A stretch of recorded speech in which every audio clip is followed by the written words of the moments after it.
আসসালামু আলাইকুম প্রিয় দর্শক, অন্য মঞ্চের আলাপচারিতায় আপনাদের সকলকে আমন্ত্রণ জানাই। যে হঠাৎ পুতিনের সঙ্গে শেখ হাসিনা কেন যোগাযোগ হলো? এই অবস্থায় যোগাযোগ হওয়াটা তো খুব স্বাভাবিক নয়। কেন যোগাযোগ হলো? পেছনের কারণটা কি? নিশ্চয়ই ভাবাচ্ছে, আমাকেও ভাবিয়েছে। তা ভাবার পরে বিভিন্ন জায়গা থেকে প্রশ্নোত্তর পর্ব চলতে চলতে চলতে চলতে খুঁটিনাটি জানতে জানতে একটু সময় লাগে। তো তাতে বোঝা যাচ্ছে এটা যে বাংলাদেশকে নিয়ে একটা ঐক্য করার চেষ্টা করা হচ্ছে। যেমন এসসিও সম্মেলন হচ্ছে সামনে, যেখানে মোদিজি যাবেন, এবং সামনে আবার ব্রিক্সের সম্মেলন আছে। না এসসিওতে বাংলাদেশ আছে, না ব্রিক্সে বাংলাদেশ আছে, অথচ বাংলাদেশের এই ছোট ভূখণ্ডটায় কিন্তু খুবই গুরুত্বপূর্ণ ব্যাপার স্যাপার আছে। আজকে হয়তো তিনটে দেশ মিলে হয়তো সব সাপাই টাপাই করে শেখ হাসিনাকে ওখানে বসিয়ে দিলেন সবাই মিলে। এখন পরবর্তীকালে এখন আমেরিকা পিছিয়ে যাবে, জিও পলিটিক্যাল খেলাটা বলছি, আমেরিকা পিছিয়ে যাবে, কিন্তু 15 বছর 20 বছর বাদে কিন্তু ফের এই চেষ্টাটা করবে। ফলে এই চেষ্টাটা যাতে না করতে পারে তার জন্য এই শেখ হাসিনাকে বাংলাদেশে স্থাপন করে, আওয়ামী লীগকে বাংলাদেশে স্থাপন করে, তারপরে তাকে এসসিও এবং ব্রিক্সের মধ্যে নিয়ে নেওয়া, যে জোটটা গঠন করার চেষ্টা করা হচ্ছে, সেই জোটটায় একটা বড় ধাক্কা দেওয়া, যে এই অঞ্চলে যাতে আমেরিকার উপনিবেশ গড়তে না পারে। আপাতত মায়ানমারে এখন তো একটুখানি বেস্টেস করার চেষ্টা করছে আমেরিকা, সেটা নিয়ে পরে ভাবা যাবে। এখন মোদিজি যখন চীনে যাবেন সেই সময়তে নিশ্চয়ই কথাবার্তা হবে, চীনের সঙ্গে কথাবার্তা হবে, তখন জান্তার সঙ্গে মায়ানমারের কথাবার্তা হবে। এখন যা পরিস্থিতি, কাগজে যা বেরোচ্ছে, তাতে কিন্তু আমেরিকার পক্ষে কিন্তু একটা ভয়াবহ অবস্থা আসছে ট্রাম্পের কাছে। এই যে আমাদের নিউজ 18 আমাদের এখানে যেটা বেরিয়েছে, ইন্ডিয়া, চায়না, রাশিয়া যা মন চাইবে তাই করবেন ট্রাম্প, এই দিন শেষ, জোট বাঁধছে বিরোধীরা, মার্কিন অর্থনীতিতে অঙ্ক মেনে ধাক্কা মারার সমীকরণ। সমীকরণটা কিন্তু মারাত্মক সমীকরণ, একেবারে কিন্তু ট্রাম্পের কিন্তু গদি উল্টে যেতে পারে। এ প্রসঙ্গে আমি 4 মাস আগে কি বলেছিলাম সেটাও আমি পরে দেখাবো। তা লিখছে নয়াদিল্লি, খবরটা হয়েছে ওখান থেকে, গত সপ্তাহে গ্লোবাল সাউথ কূটনৈতিক তৎপরতায় ঝোড়ো হাওয়া প্রত্যক্ষ করছে ভারত, চীন, ব্রাজিল, এমনকি বহিষ্কৃত গ্লোবাল নর্থ সদস্য রাশিয়াও সক্রিয়ভাবে আলোচনায় জড়িত। এই গতির বেশিরভাগ মার্কিন প্রেসিডেন্ট ডোনাল্ড ট্রাম্পের আগ্রাসী শুল্ক নীতি এবং ব্লকের ওপর সোচ্চার আক্রমণের জন্য দায়ী করা যেতে পারে। ওজি ব্রিক্স সদস্যদের এই সমাবেশ, যা এখন 5টা নতুন সদস্য দ্বারা সম্প্রসারিত হয়েছে, একটি শক্তিশালী জোট গঠন করছে বলে মনে করা হচ্ছে, যা বিশেষজ্ঞদের মতে মার্কিন ডলারের আধিপত্যকে চ্যালেঞ্জ করা এবং ট্রাম্পের প্রতিদিনের শুল্ক আক্রমণের বিরুদ্ধে লড়াই করার জন্য একটি প্রস্তুতি নিচ্ছে। ট্রাম্প নেতৃত্বাধীন মার্কিন যুক্তরাষ্ট্রের বিরুদ্ধে ব্রিক্সের একটি ভারী প্রতিক্রিয়া সম্ভবত তৈরি হচ্ছে। অর্থাৎ ব্রিক্সের ব্যাপারে কিন্তু এখন আস্তে আস্তে কথাবার্তাটা এগোচ্ছে।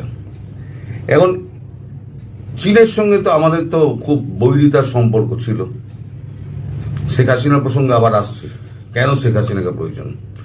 ব্রিক্সের সঙ্গে বা চায়নার সঙ্গে আমাদের খুব সখ্যতা ছিল না, বৈরিতার সম্পর্ক ছিল। 2019 সালের পর প্রধানমন্ত্রী মোদী কিন্তু চায়না ভিজিট করেননি। আর চীন যখন বিপদে পড়ল, তখন ধীরে ধীরে কিন্তু চীন আস্তে আস্তে আমাদের সীমান্ত সমস্যার সমাধান করলো। তারপর আস্তে আস্তে আমাদের মানুষ সরোবর যাত্রা খুলে দিল। এবার বিমান চলাচল শুরু হচ্ছে, ট্রান্সফার অফ টেকনোলজিতে 2-1টা সেক্টর তাকে খুলে দেওয়া হয়েছে। চীন চাইছে ভারতকে সঙ্গে নিয়ে এই বহিঃশত্রুর আগে বিনাশ করো, আমাদের নিজেদের মধ্যে যে ঝামেলা পুতিনও এখানে অগ্রণী ভূমিকা নিয়েছেন যে আমাদের নিজেদের ঝামেলা আমরা নিজেরা মিটিয়ে নেব, আগে বাইরের শত্রুকে আটকাও। তো এখন বাইরের শত্রু যেটা আছে, এখন তাকে আটকাতে গেলে ভারতকে দরকার, চীনের। ভারতকে দরকার এই কারণে, ভারত একটা বৃহৎ গণতান্ত্রিক রাষ্ট্র এবং তার 140 কোটি জনসংখ্যা, আর সবই হচ্ছে যুব শক্তি, মানে সবই হচ্ছে 30 থেকে 35-এর মধ্যে, 25 থেকে 35-এর কোটার মধ্যে বেশিরভাগ। আর চীনের এজ ফ্যাক্টর একটা চীনের বড় ফ্যাক্টর। ওখানে তো এক সন্তান নীতি হয়েছিল, তারপরে এখন আর কেউ বিয়েও করতে চায় না, আর দ্বিতীয় সন্তান তারা কেউ নিতেও চায় না। এখন চীন সরকার বলেছে যে দ্বিতীয় সন্তান নাও, তাহলে পরে আমরা তোমাদের ভর্তুকি দেবো, কিন্তু কেউ কিন্তু সেটা আর করছে না, বিয়েই করতে চাইছে না, মানে চাকরি বাকরির এই অবস্থা। তো খবরে ফিরে আসি, খবর যেটা বলছে, ভারতের সঙ্গে সম্পর্ক মজবুত করার লক্ষ্যে এসসিও সম্মেলন উপলক্ষে প্রধানমন্ত্রী মোদীর সফরকে স্বাগত চীনের।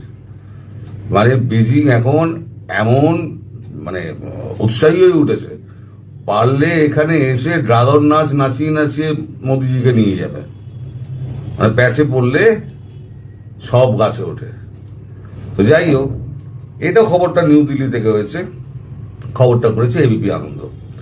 নিউ দিল্লি থেকে করেছে, ভারত চীন দ্বিপাক্ষিক সম্পর্ক কি মজবুত হওয়ার পথে? আসন্ন সাংহাই কোঅপারেশন অর্গানাইজেশন বা এসসিও সম্মেলন উপলক্ষে প্রধানমন্ত্রী নরেন্দ্র মোদীর সফরকে স্বাগত জানালো চীন। আমেরিকার প্রেসিডেন্ট ডোনাল্ড ট্রাম্পের অত্যাধিক শুল্ক চাপানো নিয়ে বিশ্বজুড়ে যে অস্থিরতা তৈরি হয়েছে, সেই প্রেক্ষাপটে নয়াদিল্লির সঙ্গে দ্বিপাক্ষিক সম্পর্ক আরো মজবুত করতে চাইছে বেজিং, এমনই মত ওয়াকিবহল মহলের। আগামী 31শে আগস্ট থেকে 1 সেপ্টেম্বর চীনের তিয়ানজিন শহরে বসতে চলেছে এসসিওর আসর। প্রধানমন্ত্রী মোদীর চীন সফরকে স্বাগত জানিয়ে চীনের বিদেশ মন্ত্রকের মুখপাত্র গুয়ো জিয়াহুন বলেছেন, এসসিও গঠনের পর সব থেকে বড় আকারের সম্মেলন হতে চলেছে তিয়ানজিন সম্মেলন।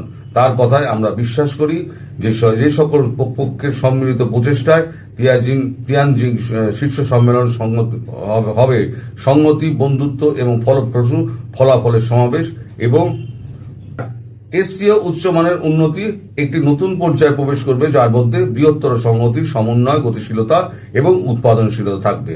পারস্পরিক সহযোগিতার মাধ্যমে আঞ্চলিক স্থিতাবস্থা তৈরির লক্ষ্যে 2001 সালে এসসিওটি তৈরি হয়েছিল।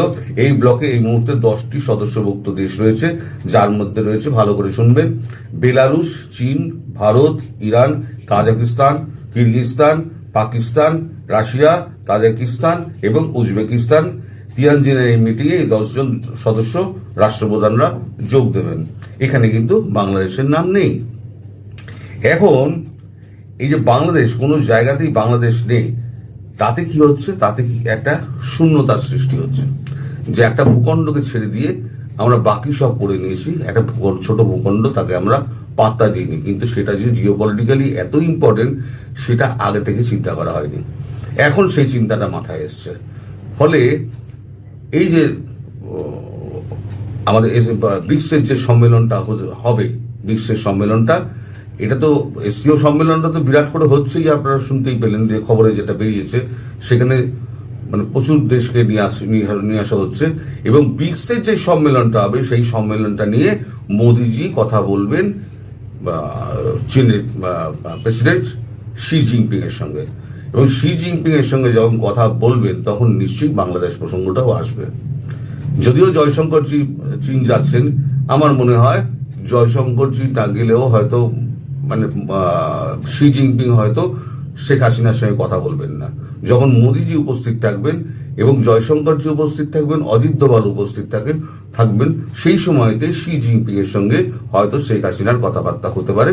সেটা আগস্টের শেষের দিকেই হবে, যে কোনো দিন, মানে প্রধানমন্ত্রী গেলে হবে।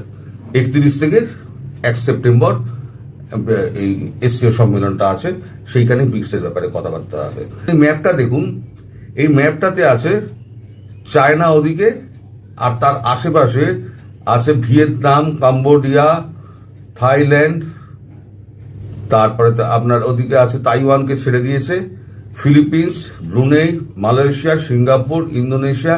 এই সাউথ চায়না সি ঘিরে যে বলয়টা রয়েছে, এই বলয়টাকে পুরোটাই নিয়ে আসা হবে ব্রিক্সের আন্ডারে, এবং আফ্রিকান কান্ট্রিগুলোকেও নিয়ে আসা হয় ব্রিক্সের আন্ডারে উইথ বাংলাদেশ। তাহলে কি হবে, এই ভূখণ্ডের পাশাপাশি অঞ্চলে আমেরিকার প্রবেশ নিষিদ্ধ হয়ে যাবে, এবং বিকল্প অর্থনীতির জন্য তৈরি করা হবে ব্রিক্সের মুদ্রা। এবারে আমেরিকা কর, দাদাগিরি কর, এখানে শুল্ক চাপাচ্ছে, ওখানে শুল্ক চাপাচ্ছে, যা খুশি তাই করে বেড়াচ্ছে। দর্শক, যখন প্রথম ট্যারিফের ঘোষণা করেছিলেন ট্রাম্প 4 মাস আগে, মনে করুন 4 মাস আগে, তখন আমি একটা ভিডিও করেছিলাম। সেই ভিডিওটা আমি করেছিলাম পৃথিবী বনাম ট্রাম্প। টাইটেলে লিখেছিলাম, এতে ক্যাপশনে লিখেছিলাম, তিনি ক্রুশবিদ্ধ হবেন না তো। আমি কিন্তু আন্দাজ করেছিলাম। এটা বেরিয়েছিল আমার 9 এপ্রিল 2025। এই 2025-এর 9 এপ্রিল আমি করেছিলাম। আমি কিন্তু আন্দাজ করেছিলাম ট্রাম্পের যে কূটনীতি, ট্যারিফ কূটনীতি, এইটাই কিন্তু ট্রাম্পকে মারবে। এখন ট্রাম্প যেটা অবস্থায় পড়েছেন, সমস্ত পৃথিবী বনাম ট্রাম্প এসে দাঁড়িয়ে গেছে। ট্রাম্পের কিন্তু এখানেই মৃত্যু অবধারিত। এবার শেখ হাসিনা এখানে কেন প্রাসঙ্গিক?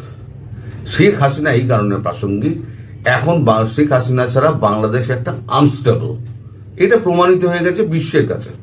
এবং ডক্টর মোহাম্মদ ইউনূস, যিনি এখন অবৈধ সরকার যিনি চালাচ্ছেন, তিনি কিন্তু কোন রাষ্ট্রপ্রধানের সঙ্গে তিনি একাকী বৈঠক করতে পারেননি। কারণ কেউ শেখ হাসিনার জায়গায় তাকে স্বীকারই করছে না, যেহেতু তাকে ডিপ স্টেট জোর করে বসিয়েছে।